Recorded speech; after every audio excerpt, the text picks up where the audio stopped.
Friends, let's talk about something fundamental, something precious. Would you trade your God-given rights for a little comfort, for a little security? It's a dangerous question, and one more people are asking themselves every day. We're told it's for the greater good, it's for the safety of our society, that we have to give up a little freedom to stay safe. But history teaches us a harsh lesson. Once you surrender your rights, you never get them back. Think about it. What good is security if you can't speak your mind? If you can't assemble with like-minded individuals? If you can't even defend yourself and your family? These aren't just abstract concepts. These are the building blocks of a free society. They're the principles our founding fathers fought and died for. We're at a crossroads, my friends. The road to tyranny is often paved with good intentions. We're told that if we just give up a little bit of our freedom, a little bit of our privacy, a little bit of our power, then the government can keep us safe. But at what cost? At what point do we become slaves to tyrants? Remember this, true security comes not from surrendering our rights, but from exercising them. It comes from being vigilant, informed, and engaged. It comes from understanding that freedom is not a gift from the government, it's a gift from God, and it's our duty to protect it.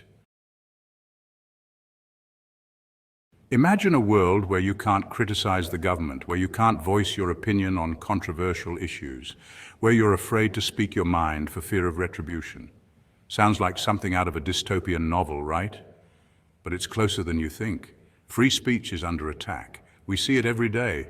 People being silenced for their beliefs. Censorship is running rampant on social media. The mainstream media pushing a narrative that doesn't align with reality. This isn't about being right or left, conservative or liberal. This is about our fundamental right to express ourselves without fear of reprisal. Some say hurtful or offensive speech shouldn't be protected, but who decides what's offensive? The government, a tech giant, woke fact checker? The moment we allow someone else to dictate what we can and cannot say, we surrender our freedom of thought. We become slaves to an ideology. Look, I get it. Words have power. They can hurt. But the answer to bad speech isn't censorship. It's more speech. It's engaging in open and honest dialogue. It's challenging ideas we disagree with. That's how we grow as a society. That's how we find common ground. Without free speech, we become robots. We become sheep. We lose our ability to think critically, to challenge the status quo, to hold our leaders accountable. And when that happens, tyranny isn't far behind. The right to assemble is about more than just attending a protest or a rally. It's about the freedom to come together with like-minded individuals and share ideas, to worship freely, to associate with whomever we choose. It's the cornerstone of a vibrant civil society. But this right, too, is under threat. We've seen it in recent years with restrictions on religious gatherings, limitations on protests, and even attempts to shut down political rallies. The message is clear. Dissent will not be tolerated. They'll tell you it's for your own safety, that these restrictions are necessary to prevent violence or the spread of disease. But let's call it what it is, control. They want to control the narrative. They want to control the message. They want to control you. When we lose the right to assemble, we lose our ability to organize, to mobilize, to hold our leaders accountable. We become isolated, atomized, and powerless. We become easy to control. Remember, the Founding Fathers understood the power of assembly. They knew that a free people united in a common cause could not be easily subdued. That's why they enshrined this right in the First Amendment. It wasn't a suggestion. It was a warning to any tyrant who dared to infringe upon the liberties of the American people. The right to protect yourself and your loved ones. Let's talk about the Second Amendment. The right to keep and bear arms. It's the most misunderstood and the most important right we have. It secures all the others. Think about it. What good is free speech if you can't defend yourself? The Second Amendment is the ultimate guarantor of liberty. The Founding Fathers knew the right to self-defense is timeless. A well-armed citizenry deters tyranny. The Second Amendment isn't about hunting or sport shooting. It's about protecting yourself, your family, and your property, ensuring we can resist tyranny should it ever rear its ugly head again. Section 5, Franklin's warning, a timeless lesson in liberty and security. Benjamin Franklin, one of our nation's most brilliant minds, once said, "Those who would give up essential liberty to purchase a little temporary safety deserve neither liberty nor safety."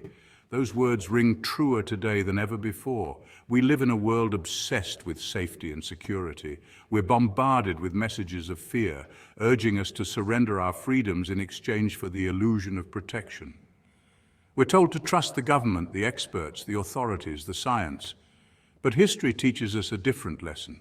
The Founding Fathers understood that true security comes not from a powerful government, but from a free and vigilant citizenry. They knew that power corrupts, and absolute power corrupts absolutely.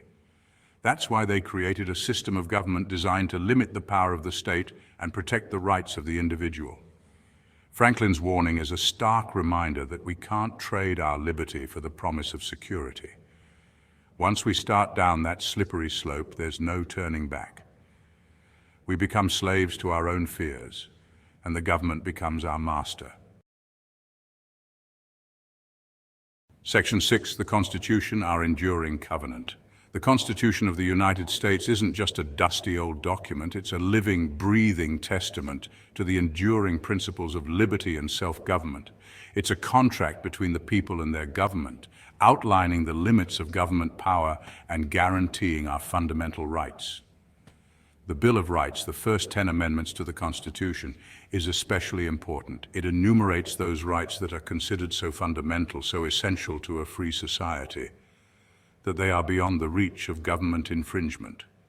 The Constitution isn't a suggestion, it's not open to interpretation, it's the supreme law of the land.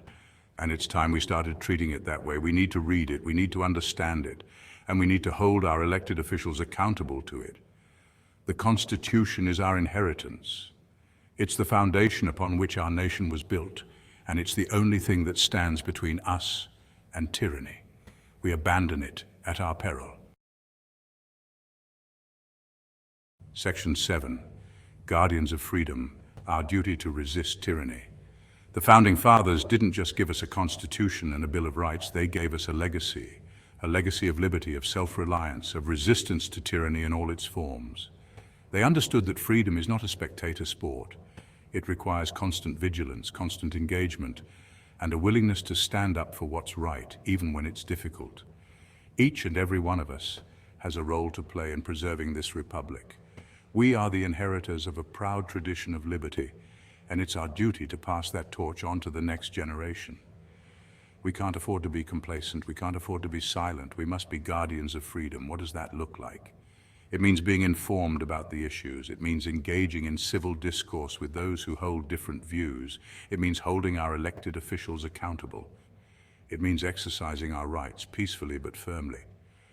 And yes, it means being willing to stand up and fight when the government oversteps its bounds. The fight for freedom is never truly over. It's a constant struggle against those who would seek to control us, to limit our choices, to tell us how to live our lives. But it's a fight we must never shy away from, because the alternative, a life without liberty, is no life at all. Stay frosty, my friends. Keep your head down and your powder dry.